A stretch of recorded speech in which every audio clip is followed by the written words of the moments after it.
নমস্কার viewer, Surajit food and ব্লগে আপনাদের সকলকে জানাই স্বাগতম।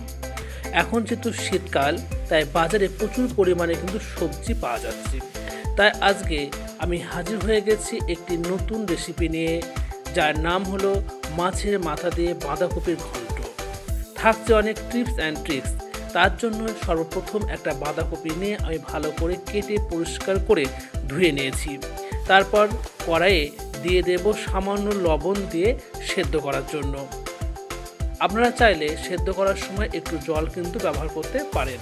আমি এখানে সেদ্ধ করার সময় কোনো প্রকার জল দিইনি।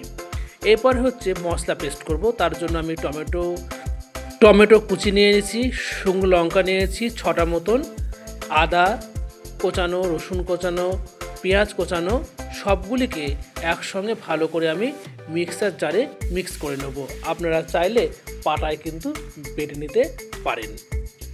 আমার ভিডিওগুলি ভালো লাগলে অবশ্যই লাইক, কমেন্ট, সাবস্ক্রাইব করে পাশে থাকবেন। আপনাদের একটা লাইক আমাকে নতুন নতুন ভিডিও করতে অনুপ্রাণিত করে। যাক, আমার মশলা পেস্ট করা হয়ে গেছে। আমি এখানে মাঝারি সাইজের একটা আলু কিন্তু কেটে নিয়েছি ডুমো ডুমো করে। এবার আমি ঢাকনা খুলে একবার বাঁধাকপিটাকে নাড়াচাড়া করে নেব। বাঁধাকপিটা আর একটু সেদ্ধ হবে, তাই পুনরায় আমি আবার একটু ঢাকা দিয়ে রেখে দিলাম।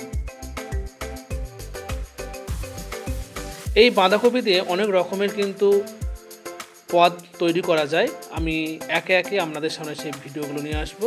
যাক, আমার বাঁধাকপি সেদ্ধ হয়ে গেছে। এবার সেটাকে আমি জল ঝরিয়ে নিলাম এবং অপর দিকে কড়াই গরম করে তাতে বেশ কিছুটা সর্ষে তেল দিয়ে আমি ডুমো ডুমো করে কেটে রাখা আলুগুলোকে একটু গোল্ডেন কালার করে ভেজে নেব। বাঁধাকপিতে প্রচুর পরিমাণে ভিটামিন সি, ভিটামিন কে এবং প্রচুর পরিমাণে কিন্তু ফাইবার থাকে। আর চীন দেশ হলো সবচেয়ে বেশি পরিমাণ বাঁধাকপি উৎপাদনকারী একটি দেশ। আলুগুলো ভাজার সময় আমি অল্প করে লবণ এবং হলুদ দিয়ে দেব এবং আলুগুলোকে গোল্ডেন কালার করে ভেজে নেব।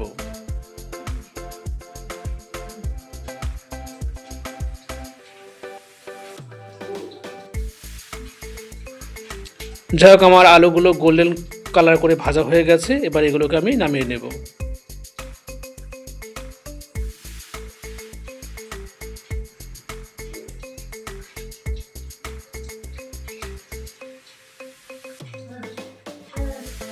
এইবার মাছের মাথাগুলো আমি আগে থেকে নুন হলুদ মাখিয়ে নিয়েছি এবং সেগুলো কি ওই আলু তেলেই আমি ভেজে নেব। দু পিঠ একটু ভালো করে ভাজতে হবে যাতে আঁশটে গন্ধ না থাকে।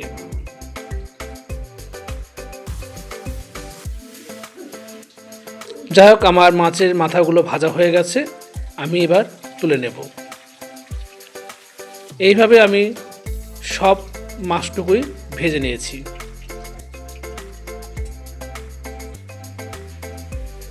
এবার চলে আসবো মেন রান্নায়। ওই তেলের মধ্যেই আমি আর একটু সর্ষে তেল যোগ করে তাতে ফোড়ন হিসাবে সর্বপ্রথম দিয়ে দেব 2টো এলাচ, 2টো লবঙ্গ এবং 1 টুকরো দারচিনি। সেটাকে ভালো করে ভেজে নেব এবং দিয়ে দেব শুকনো লঙ্কা, তেজপাতা এবং গোটা জিরে।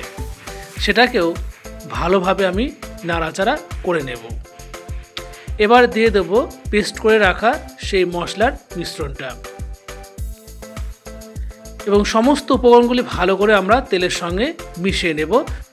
মশলা থেকে তেল ছাড়ে। তবে মশলা কষানোর কাজটা খুব সাবধানের সহিত করতে হবে, কারণ মশলা কষানো ওপর নির্ভর করবে আপনার তরকারির স্বাদ। তারপরে দিয়ে দেব হলুদ গুঁড়ো,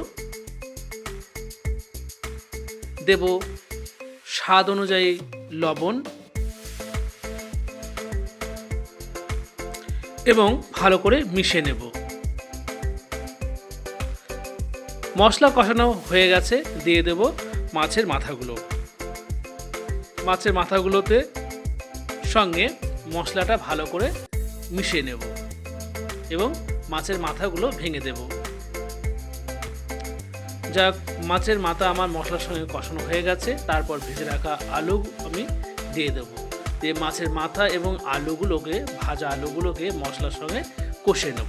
কষানোর পর সেদ্ধ করে রাখা বাঁধাকপিটাও আমরা দিয়ে দেব।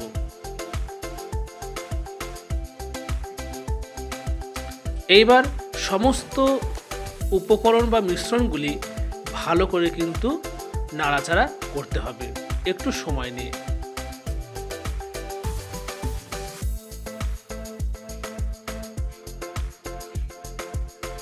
যাক, আমি মশলার সঙ্গে বাঁধাকপিটাকে ভালো করে মিশিয়ে নিয়েছি। এবার ঢেকে দেব হওয়ার জন্য। আমি এখানে 10 মিনিট রেখেছিলাম, তাতে বাঁধাকপি থেকে জল ছেড়েছে। এবার ভালো করে নাড়াচাড়া করে নেব। এইভাবে খুব ভালো করে কিন্তু নাড়াচাড়া করতে হবে। আমার আলু আর একটু সেদ্ধ হবে।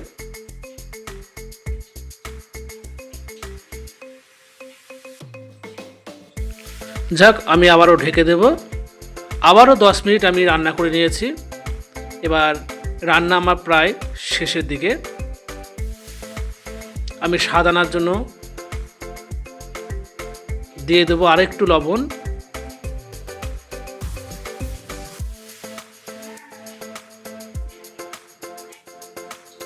দিয়ে দেব চিনি। চিনিটা হচ্ছে অপশনাল, আপনারা দিতেও পারেন, আপনারা নাও পারেন। দিয়ে দেব ধনিয়া পাতা কুচি।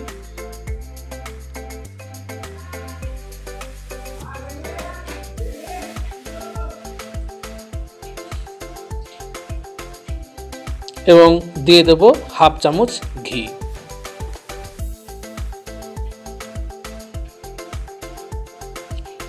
এবং ভালো করে একটু নাড়াচাড়া করে নেব।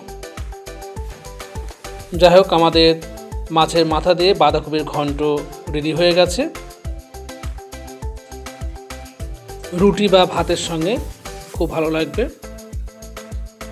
যাক, ভিডিওটি কেমন হলো অবশ্যই আমাকে কমেন্টে জানাবেন এবং বাড়িতে আপনারা অবশ্যই একবার হলেও কিন্তু ট্রাই করবেন। এবার আমি সার্ভ করব।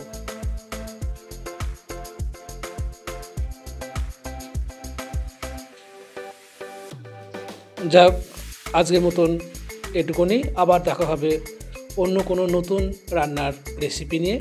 ততক্ষণ আপনারা ভালো থাকবেন, সুস্থ থাকবেন এবং আমার ভিডিও অবশ্যই দেখবেন।